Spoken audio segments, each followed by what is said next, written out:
Livro de Lúcius, Jornada dos Anjos, romance psicografado pela médium Sandra Carneiro, capítulo 27. Verônica revirava-se de um lado para o outro, na vã tentativa de conciliar o sono.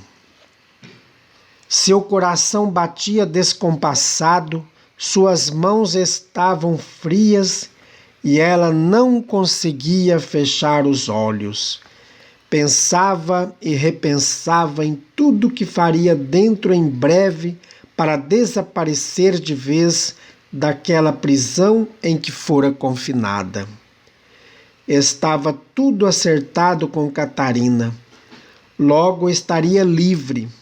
Sentia calafrios de ansiedade percorrerem-lhe a espinha. Já tinha quase desistido daquela ideia, mas agora, com a ajuda da boa Catarina, seu sonho poderia tornar-se realidade. Ela planejava detalhadamente como deixar tudo para trás e fugir para uma nova vida. Naquele mesmo início da noite, Jean Rus entrava no castelo de Praga à procura do rei. Um servo que o atendera não demorou a voltar e informou: "Aguarde no salão, senhor. Sua Majestade quer vê-lo imediatamente." Apenas alguns minutos se passaram e Venceslau entrou a passos firmes e o saudou. "Foi bom ter vindo, Jean. Já ia mandar chamá-lo. Recebeu a ordem do arcebispo?" Mostrando o manuscrito com a condenação do clero e de vários colegas da universidade, ele respondeu: "Sim, acabei de receber." "Das mãos do próprio arcebispo?" "Exato.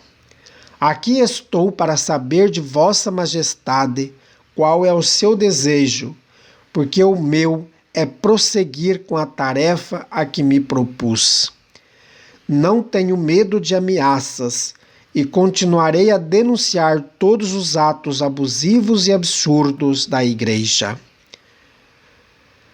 O rei fitou-o e sorriu. Depois disse: "Conversei também com a rainha Sofia e ela concorda comigo."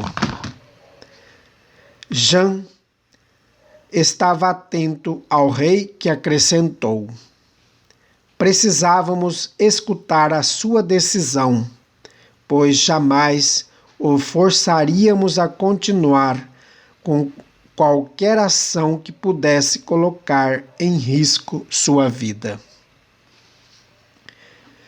Calando-se por instantes, o rei logo prosseguiu: "Sabe que enfrentar a Igreja da forma como está fazendo é um ato de grande coragem, não sabe, meu amigo?"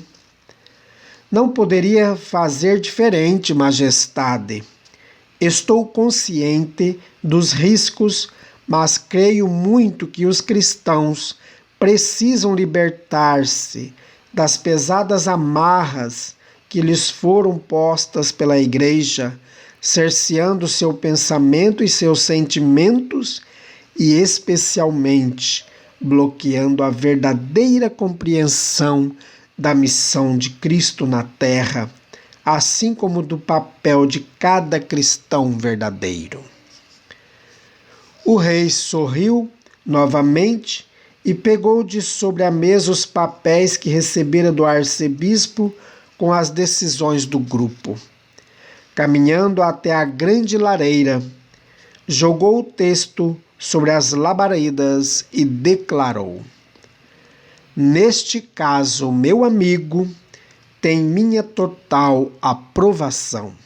Prossiga com sua tarefa, e enquanto estiver ao meu alcance, eu lhe darei a minha proteção." Jean, imitando a atitude do rei, também lançou nas chamas da lareira o documento que lhe fora destinado. E juntos, em silêncio, observaram os papéis serem destruídos pelo fogo. Logo depois, agradecendo o permanente apoio do rei, Jean se retirou satisfeito.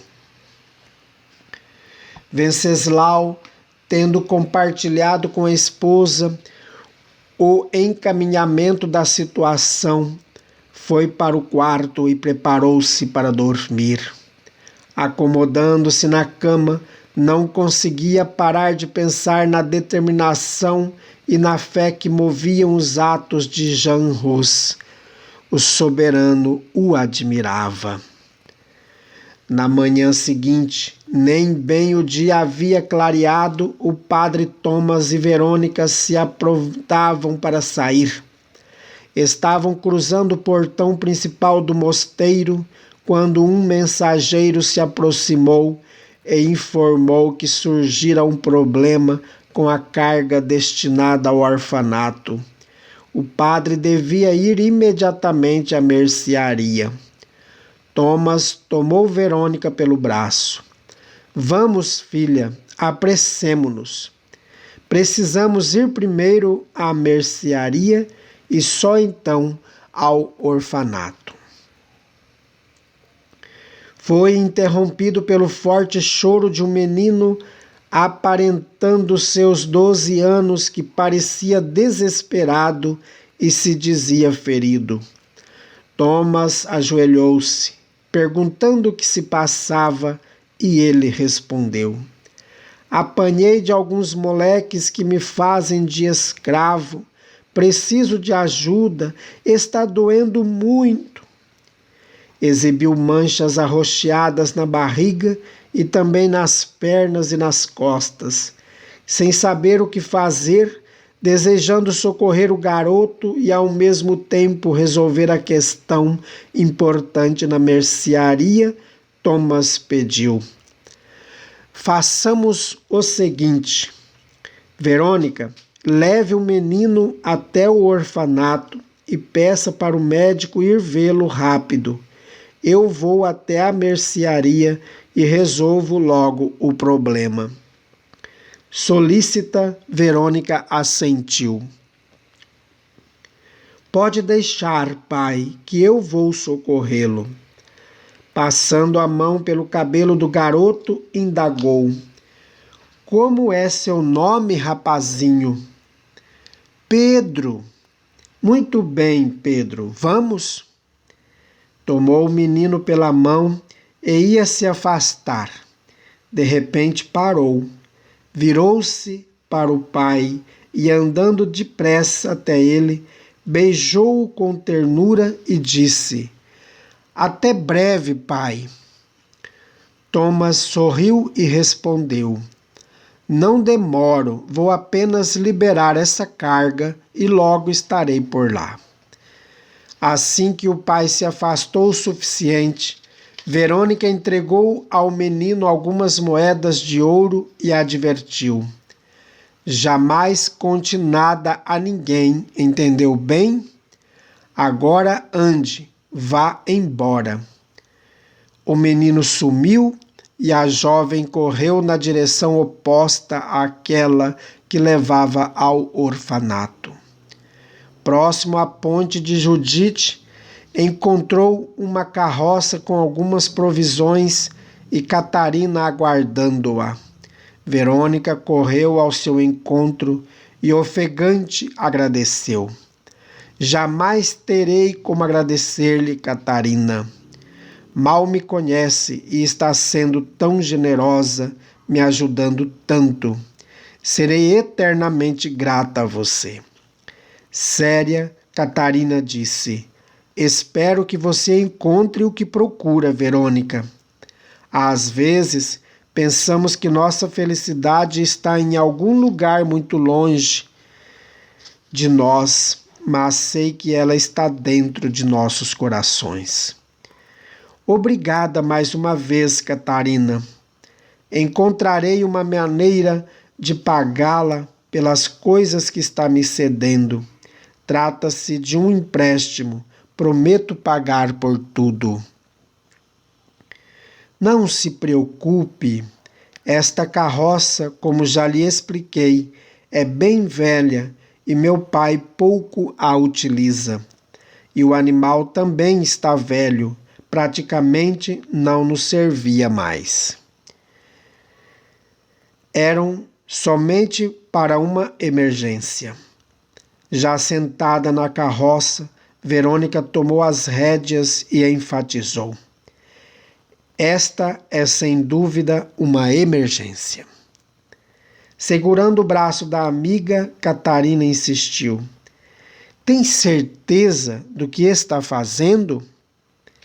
Verônica titubeou internamente, apenas por fração de segundo, e falou firme: preciso ir logo.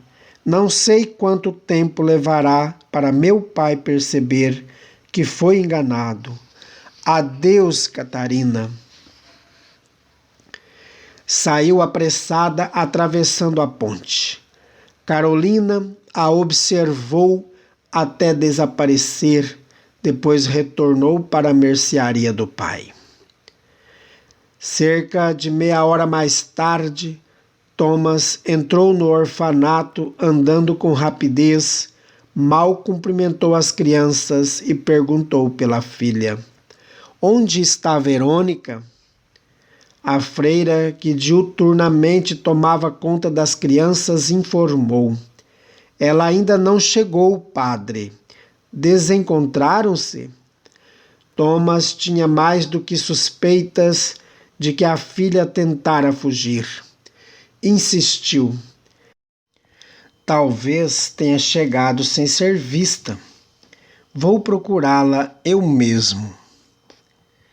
Depois de vasculhar o prédio, ele retornou à entrada e a irmã Beatriz indagou: e então, encontrou? Não, ela sumiu. Escutaram uma voz à porta. Ela fugiu, você quer dizer? Era Boris que, movido por estranha intuição, fora até o orfanato, o qual visitara apenas por ocasião de sua inauguração. Assustado e sem ter tempo para refletir, Thomas redarguiu: não deve estar no mosteiro. Apareceu um garoto machucado quando saíamos e ela deve tê-lo levado ao mosteiro, ao invés de trazê-lo para cá. É só isso. Boris afirmou resoluto: não seja estúpido, Thomas. Ou vocês estão juntos nessa armação, ou sua filha o enganou e agora tenta acobertá-la. De toda forma, você sofrerá as consequências. Fui alertado para tomar conta de Verônica. A responsabilidade é sua. Vou mandar gente atrás dela. Aquela estúpida não irá muito longe. Boris saiu, deixando Thomas sem forças para responder. Ele sentou-se e, colocando a cabeça entre as mãos, falou baixinho: Verônica, minha filha, o que foi que você fez? Naquela mesma noite, Thomas foi convocado para uma reunião presidida pelo arcebispo e com mais alguns clérigos. Boris ardia de raiva e, a custo, o arcebispo lhe controlava os ímpetos de agressão contra Thomas. Ele o acusava com veemência. Você é culpado pelo que está acontecendo. Sempre soube que sua filha é envolvida pelo demônio. Desde pequeno ouvindo vozes, falando com almas dos mortos, exatamente como a mãe. Ela precisa ficar confinada neste mosteiro para ser protegida de si mesma. Avisamos para ser cauteloso, mas você não nos acredita, não é, Thomas? Acho até que lhe facilitou a fuga. Resignado frente às acusações, Thomas limitou-se a dizer: isso não é verdade.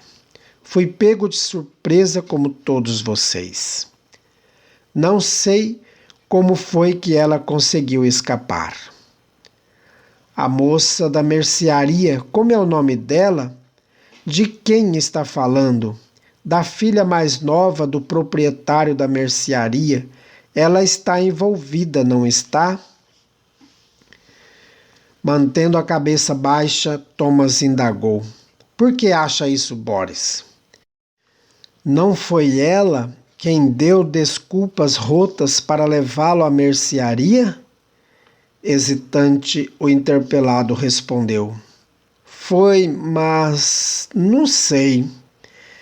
Aproximando-se do bondoso padre, Boris o mediu de cima a baixo e disse provocativo: você nunca sabe de nada, não é? No entanto, vive maculando a Santa Igreja com seus atos. Ainda não está suficientemente convencido de suas responsabilidades? Calando-se por alguns instantes, caminhou até a mesa que o arcebispo ocupava e sugeriu enfático: pois eu o considero culpado pela fuga de Verônica. Para proteger ambos, pois ela retornará ao nosso santuário, creio que deva ser enviado ao Oriente para pregar aos hereges e infiéis. Vá pregar em meio aos muçulmanos. Profundamente afeiçoado à sua pátria e em especial às crianças do orfanato, Thomas sentiu forte aperto no peito, mas nada respondeu. Boris aguardava a determinação do arcebispo. Pediram que Thomas se retirasse e logo em seguida o chamaram de volta. O arcebispo sentenciou: Padre Thomas vai ser transferido para o Oriente, a fim de servir a igreja entre os mouros. Partirá amanhã pela manhã. Thomas balbuciou: tão depressa? Boris fez menção de responder, porém o arcebispo o atalhou: não queremos que você e Verônica se encontrem tão cedo. Assim que regressar, ela deverá ser punida por fugir desse modo. Thomas ergueu a cabeça, disposto a argumentar em favor da filha, mas o arcebispo o impediu. Não adianta, Thomas. Nada que disser fará que mudemos nossa decisão. Após breve pausa, olhou para os demais participantes e sentenciou: a reunião está encerrada. Boris emendou: e muito bem aproveitada.